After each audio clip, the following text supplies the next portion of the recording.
it's Cam from the Brother Slim, and welcome back to another little, I guess this is not about a welcome back, this is a Black Friday little review buyer's guide of Into the Unknown's web store.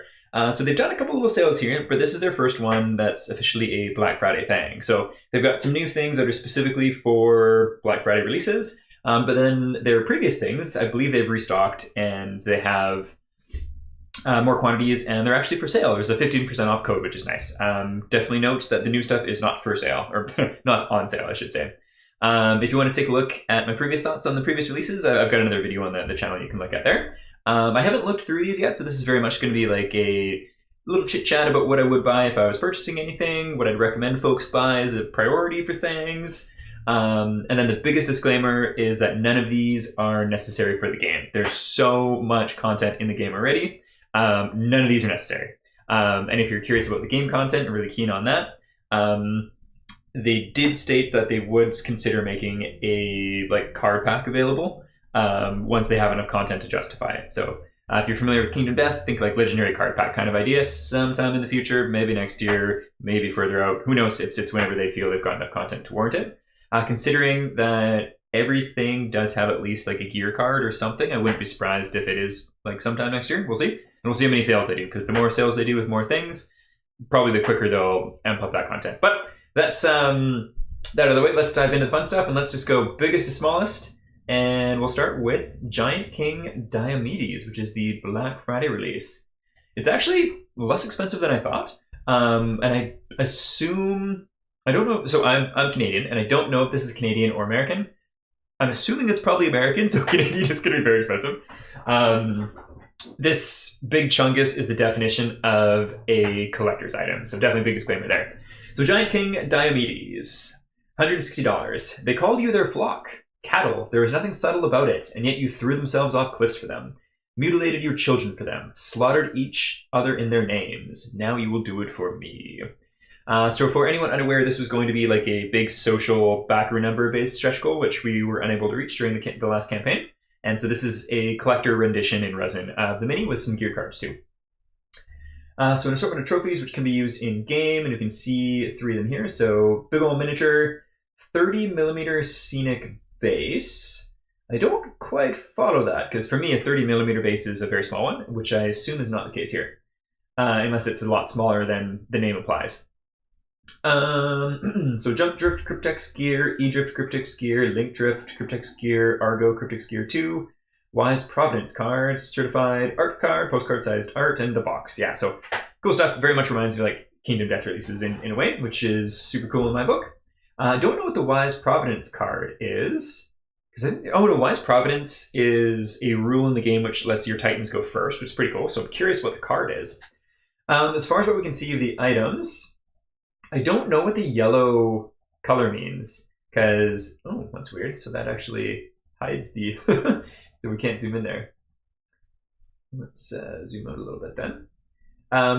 The color code of the backs of the cards, or on the cards, is usually related to what cycle it would be. So in the case of cycle 1, it's brown, cycle 2 is red, cycle 3 is purple, and so forth. We'll see a little bit later, there's some gear on the Pursuer that I just noticed from the screen that's blue, so that's cycle 5. But yellow, I don't think has any color attached to it yet, so maybe this is something that's a little bit more deific and more powerful or something. Drift E Cryptex though, so it's unique, Nestus, Titan attachments, restricted, Frontlines Argo Drift, and you can advance reflex. So most of the things, no idea what they mean, but that's pretty cool. And if you have 3+ fate, you have an extra power. Restricted, yep, so honestly don't really know what any of these do. Restricted, Argo Drift +2 precision, advanced reflex. So advanced reflex is useful for sure. It means you can move, I think advanced is 2 spaces, which is nice as a reaction. And just spending a fate to do so is nice too. The Argo Drift, don't know what that is though, so can't really comment on that. For the sculpt itself, I don't know if they've worked on it. Oh, cool, so trophies. Where do those trophies get to? An assortment of trophies which can be used in-game. So I think the trophies that are being referenced are actually on the miniature base itself. So for example, there's a big kind of Greek statue head there, and that's definitely a Hermesian Pursuer wings at the back there too. So don't know how they're used in-game, per se, But that's pretty cool. And then also there's a ball there too, which might be burden related, but it doesn't really have any details attached to it. Yeah, so I'm very curious what's on the back of the mini, because I think there might be some Easter eggs and trophies there, per se. I've commented on this guy before. I think he looks really cool, but it's also extremely just kind of static and square, like looking at the arms and the knees, the way he's sitting in the chair. It's just very static. And I do think getting miniatures sitting down to be really cool and imposing is really challenging, because the position of sitting is very static to begin with. I think looking at Kingdom Forlorn miniatures, I think they've done a really good job with sitting ones. They've got a good handful. This one I don't think is as effective in my mind. The trophies and all the little things going on the throne are really neat though. So if you're a collector, this one could be a good one to have on the bookshelf. Cool. So we'll scoot on ahead to the next one. I keep wanting to say Blackbeard Pursuer, which should be an entirely different story. So $80, feel like that's a pretty good price in my opinion. And I think if I were to buy anything, this would probably be near the top for a few different reasons here. So things can always escalate. There are more things in heaven and earth, Odysseus, than are dreamt of in your philosophy. Now you will witness one of them. By unknown. There's hatred in it, and there's anger. The prey wounded the creature, severed its arm, made it run. That was then. Now, the Blackbeard Pursuer can replace your normal Hermesian Pursuer in your campaigns, if you'd like to die. So this is really cool. Also, just like a little bit of blurb on the Pursuer there underneath the quote is interesting too. Without going into any spoilers, there's things going on with the Pursuer, and I'm really curious what it is and who's behind it, for lack of better words. I won't say anything else there just because there's obviously people who are going to be playing the game and such too, and that's important. But yeah, so why would this one be more of a priority buy for me? One, this miniature is so freaking cool. Like, where Diomedes is very static, and while his presence is imposing, this thing looks imposing. For being a skinny, beaked Mothman, goodness gracious, it looks imposing. Kind of reminds me of, like, going back to Diomedes, and another comparison of someone on a throne, like thinking of old school Conan, just with like the barbaric, imposing vibe. This really captures that, like on its throne of siren shells and broken boats, which is super neat. Yeah, it looks great. It's a terrifying, horrible, gribbly beastie. The original one looks cool too, very much kind of like a kaiju wading through the water, but this looks imposing and really cool. Also curious about the arm here too. The way that it's sculpted with the seam makes me almost curious if there might be like if showing that specifically is hinting at maybe there's an alternative arm that you could use if you want. The reason I say that is there's another sculpt that's shown with two of the normal spiky pokey arms, rather than this kind of weird grafted, smaller hand holding a spear. So just a thought there. So this is what I mentioned briefly about the gear cards having this dark blue back, which is tied to Cycle 5. So just kind of showing like how strong the gear is in equivalence to the rest of the game. Very much end game kind of stuff. So Bleeding Vulture Beak, we can see this one more. So you can reroll 2 defense dice. Then I think it's 2 ether symbols, which are something to Cycle 5. Unique, Ascended, Provoke. Provoke, I can't remember. It's something that's in Cycle 1 and 2. Ignore, Flare, and Faint primordial responses. That's cool. Disable the Toying trait. I'm curious if we've been playing Toying right, because the way we did it, we disabled it from getting a special item. Kind of might be tied into his armor too, funny enough. And then we've been playing with it gone ever since, and I don't know it was supposed to come back. So if anyone knows it, definitely let me know. I'd be keen on it. Start of your turn, gain an Ambrosia token, which is pretty wild. Immediately gain 2 Ambrosia tokens. Interesting. Yeah, so pretty wild. Don't know exactly. So there's some big trade-offs there. So if it's Aether points, that means you can use them to awaken, I think, way far off from Cycle 5. But gaining the Ambrosia tokens is also a way to insta-die. So there must be some other mechanics at play that you can negate that. Tainted Nailbone, so that's a spear. 5 dice plus 4 to hits, and you get a red plus an additional red. That's pretty cool. Ambrosia limit is -1. Interesting. Reach 3, which is, I think, the first I've seen. I don't know if it's anywhere else in the game, but Reach 3 is huge. Closing 2, don't know what that means. Disable Toying. Pursuit 5, gain Ambrosia, crit miss, gain Ambrosia. So seems like high risk, high reward kind of items here. And I'm assuming the Ambrosia gains can be negated by various means too. So specifically why this one is higher on the list. So the mini is really cool, that's one thing. But also specifically the gameplay content. So it can replace your normal Hermesian Pursuer in your campaigns. if you'd like to die. So case in point, challenging. So it's got the mini, it's got the 60mm scenic base. So that, yeah, curious. So the scenic base for Diomedes was only 30mm? Yeah, I don't know if that was a typo, maybe. Tainted Spear Gear, Bleeding Vulture Beak Gear, Punctured Trauma card, Scarred Trait card, Conqueror Strike Signature card. So those basically upgrade the existing game components that the Pursuer has to, I assume, be much more violent and brutal. Kind of reminds me of, like, what are they called in Kingdom Death? Like the vignettes. Vignettes? Vignettes. That's it. That's how to pronounce it. Where basically upgrading previous content, and that's sweet. I like that a lot. So being able to actually have in-game content that updates previous fights, really cool. Big fan of that. Cool. So yeah, I think that one would probably be my number one so far, at least. Then we have the Question Mark Titan. $30, pretty on brand in comparison to, say, like Kingdom of Death Survivor minis that you could buy, with different content too. So why are we here? Just to suffer? I did not want this, any of this. I just wanted to live my life. Why did it have to be me?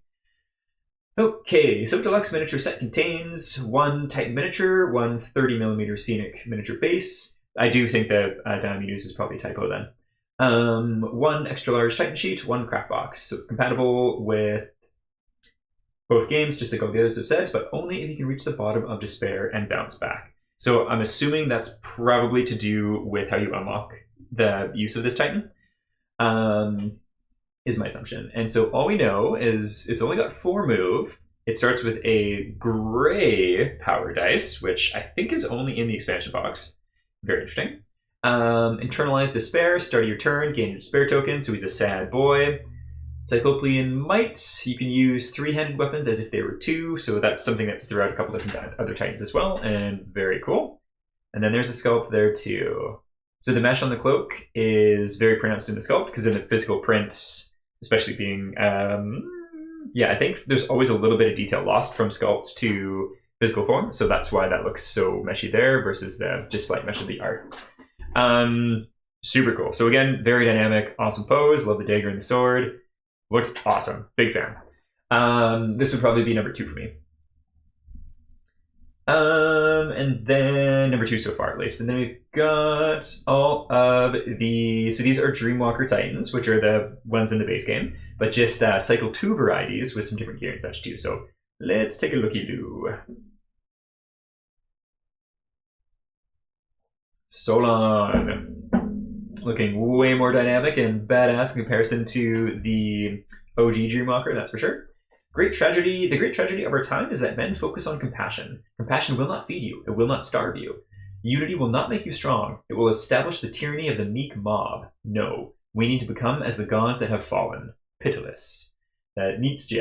So Cycle 2 stuff, very cool. We're going to be diving into that in a few weeks or months maybe. Spartan Dreamwalkers are a stronger breed of Titans. One just fit for the cruel lessons of the Nietzsche. Comes with a mini, Dory-like spear gear, extra large Titan sheets, and art and craft box and such too, so cool. Also really keen how it actually is including the Titan sheets. There was, in the last sale, there was a couple gear cards in Titan minis that were just meant to replace rather than it having its own Titan sheet, so this is cool. Rush, that's normal. Red card, that's normal. That's normal there too. I don't know if there's anything different on the other side here, but we can't see. Mini looks freaking sweet. Awesome sculpt. Love the maze armor. Spear looks awesome too. Yep, that's wicked. Dory-like spears. So 1 dice plus 0 to hit, 2 black die, which is pretty awesome. Break 2, opening 1, break 1. That's awesome. Fate, you may attack with this weapon if it is ranged, as if it has 3 to 5 ranged. Discard at the end of the attack. So my thought there is you can use it ranged, but then it's gone for the rest of the fight. Which, hey, Hail Mary, that's pretty sweet, especially the 2 black die. Yeah, that's cool. Cool. Next up, Ulyssia. Okay. That helmet looks so sweet. Awesome art. So Spartan Ulyssia. Gods bred cattle, not men. I will make men out of you, of those who will live through it, says the Nietzsche. Okay, so this has the Hoplite Aspis gear. So exact same thing behind there. Art's awesome. Sculpt's pretty cool too. Yep, sculpt was good.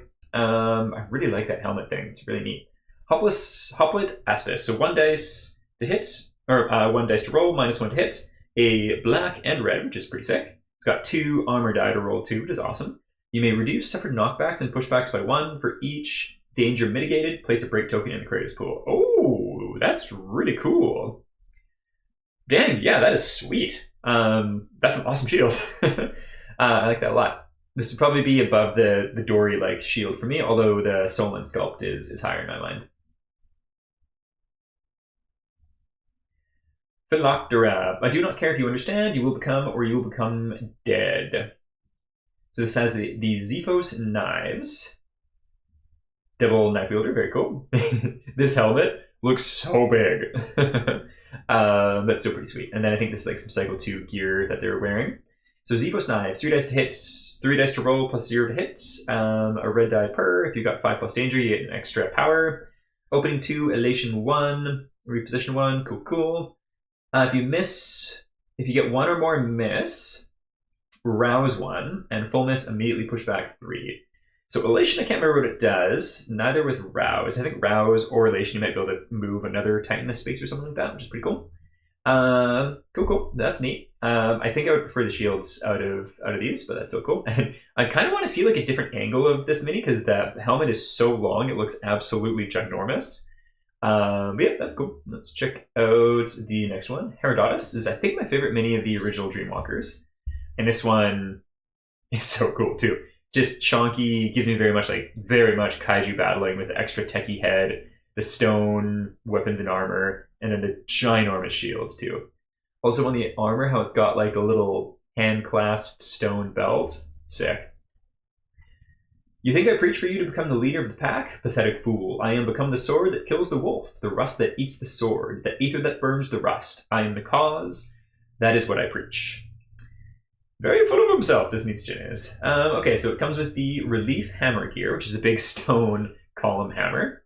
2 dice plus 0 to hit, black die, very cool. Daze, don't know what that does. Overbreak, we just used it for the first time. I can't remember what it does either. Then push back 2. If you've got 3 plus rage, place a column terrain on an adjacent space. You may use this ability as a reaction.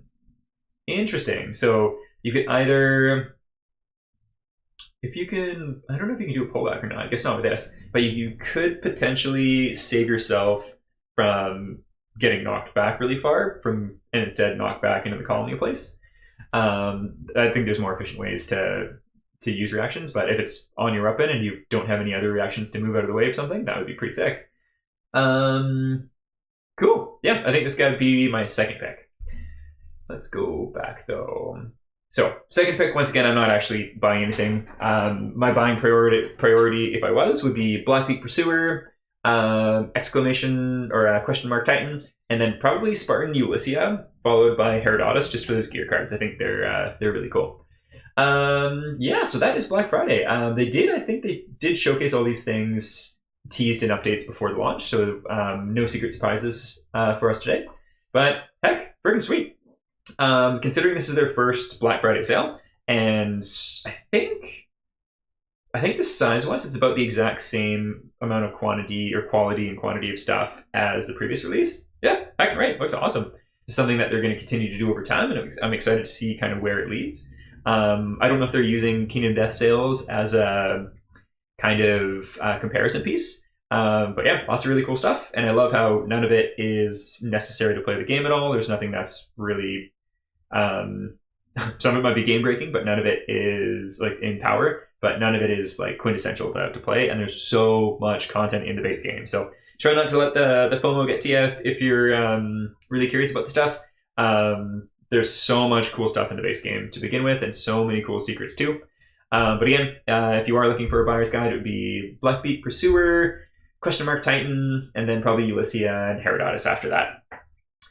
Yeah, super cool. They also had an update yesterday, and quick TLDR there is shipping is ongoing. US, I think there's like 25% left to go. Canadians, we should be getting our shipping notices next week, which would be exciting. Bridge had some issues with exporting stuff or something like that. And then the remainder of EU's going out too.